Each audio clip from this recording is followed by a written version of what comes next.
मैं आज अपनी जुडिशरी को कहना चाहता हूं कि ये मुल्क को बिल्कुल गुलामी से बचाने के लिए आप रोक सकते हैं। हम तो खड़े हैं। मैं तो आपको ये वाजे कर दूं कि मैं जब तक जिंदा हूं मैंने तो इसे कबूल नहीं करना कभी, इस जुल्म को, ना इस गुलामी को।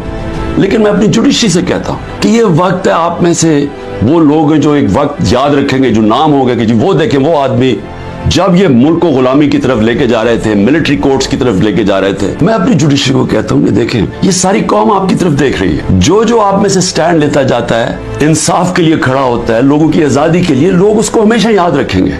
लेकिन उनको भी देख रहे हैं जो वो कहते हैं ना, वो तिफल क्या करेगा जो घुटनों के बाद चले, जो पहले से गिरे हुए हैं, ताकत के सामने सर झुका के बैठे हुए हैं, उनको भी, उन जजेस को भी लोग देख रहे हैं। हमारा मुसलसल इस मुल्क में एक तबका है जो कानून के ऊपर बैठ जाता है, जो कहता है हम कानून से ऊपर हैं। मार्शल लॉ लगाते हैं तो सारा आइन खत्म हो जाता है। पिछले 60 साल में आधा वक्त मार्शल लॉ रहे हैं। उसके बाद जब ये दोनों आए, दो खानदान आए, इन्होंने जब लूटना शुरू किया तो इन्होंने एक चीज कही कि सबको पकड़ लो लेकिन हमें ना पकड़ो, क्योंकि हम कानून के ऊपर हैं। मैं अपनी सारी लीगल कम्युनिटी को आज कह रहा हूं कि ये है वो डिफाइनिंग मोमेंट पाकिस्तान की तारीख का। अगर इस वक्त हमने ये आइन का कत्ल होने दिया, ये रुकना नहीं है फिर कहीं।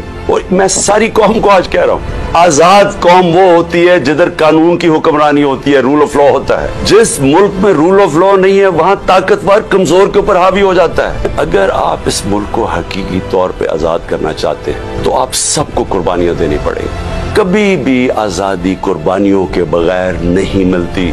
जो छोटा सा तबका कब्जा करके बैठ जाता है, चाहे वो बैरूनी ताकत हो, चाहे आपके अपने कब्जा ग्रुप हो जो ऊपर बैठ गए हैं, आजादी के लिए कुर्बानी और जदोजहद देनी पड़ती है। आप सबको मैं आज कह रहा हूं कि मैं तो तैयार हूं, मैं इसको जहाज समझता हूं, मैं पॉलिटिक्स नहीं समझता। देखिए ये खौफ जो है ना, ये फैलाया जा रहा है, ये लोगों को पकड़ दकड़ और ये और वो और जलील करने की कोशिश कर रहे हैं, ये अपने आप को जलील कर रहे हैं। आपने किसी ने इससे खौफजदा होके अपनी आजादी की तहरीक से पीछे नहीं हटना, क्योंकि ऐसा मौका शायद आए ना। आपने इससे किसी से नहीं घबराना, कौम ने खड़े होना है। हमने अपनी आजादी के लिए आखिरी खून के कतरे तक हमने लड़ना है।